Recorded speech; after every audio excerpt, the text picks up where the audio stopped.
Alright, this is confusing dreams. Alright, so let's see. We're gonna get some cards. This was one of those readings that nobody wanted, but somebody asked for. So hopefully you learned something, even if it's just entertainment, and it helps you out in some way, okay? Alright, we have horseshoe, we have good luck. We have grapes, we have time to go out and have fun. We have frying pan, we have troubles and assumptions. We have gong, an exciting event. We have a kangaroo, unsettling times, need to plan ahead. We have staff, you will be taken care of in difficult times. Alright, so why are you having this dream? We have happy families dancing with happiness. Harmony, love, left open. We have hearts are tender. Okay, so somebody's having like an angel flying dream. Let's put it to you that way. It's where it's like kind of like an angelic type of situation where you can't relate because you're going through a lot more than you need to, and it might be time for a change.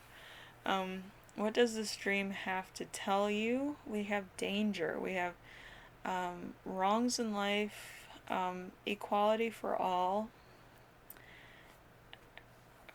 analytical behavior. We have fairness for everyone. The reason why they're having this dream is because they did something really bad, and that karma is going to be given to like their child or offspring, or the next generation of kids in their family, and they might not know that. Anything that you do that's like extremely bad, like, that outweighs your life, will be led to the next generation because of a karma treaty that's called a generational curse.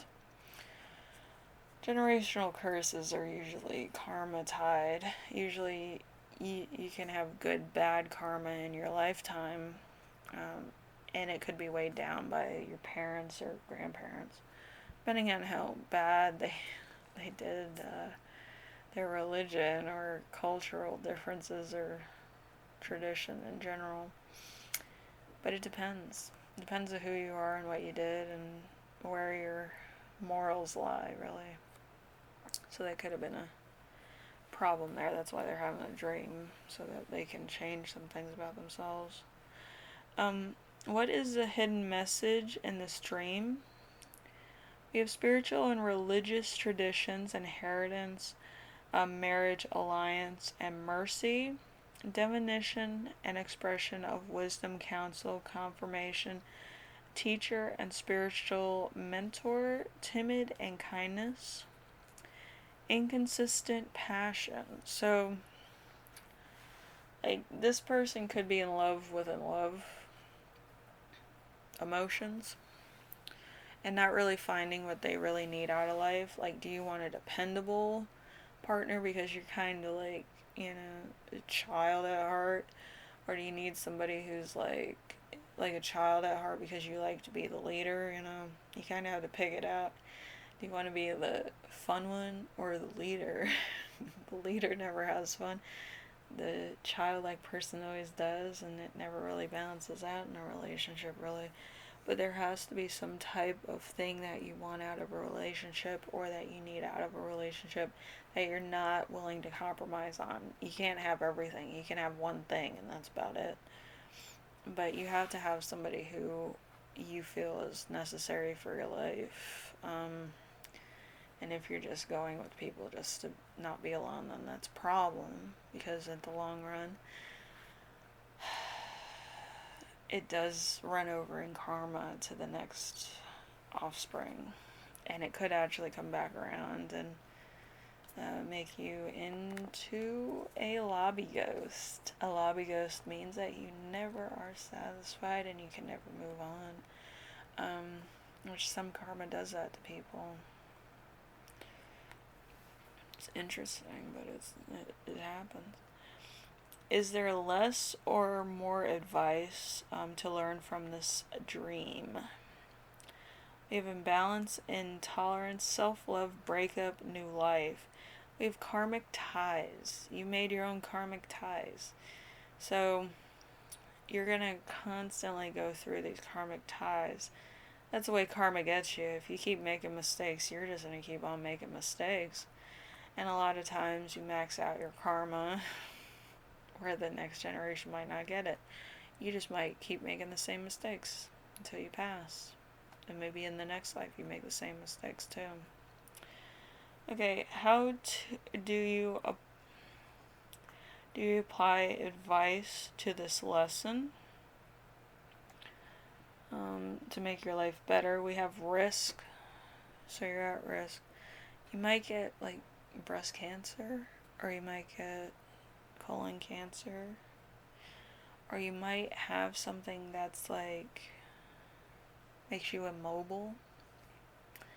You might also have something else happen to you that's not so good, like financially or something, or just in general that would bring up the question, is there a God?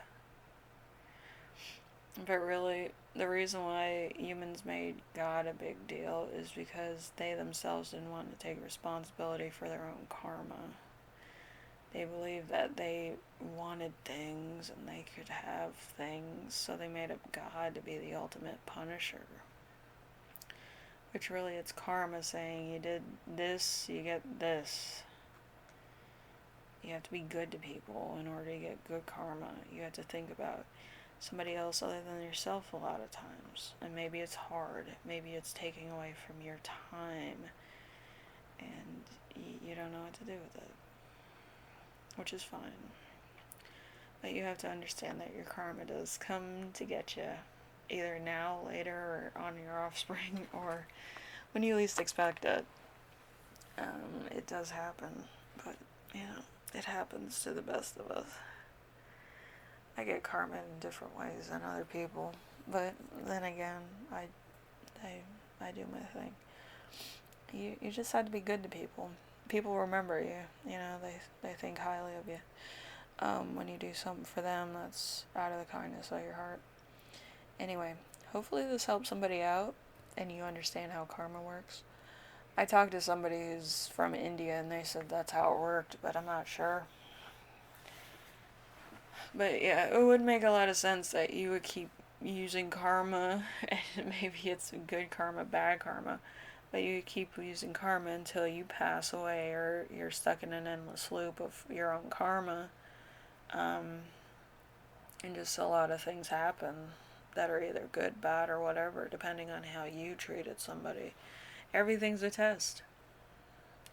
How you treat that test is entirely up to you, but you need to be good to people and they'll be good to you.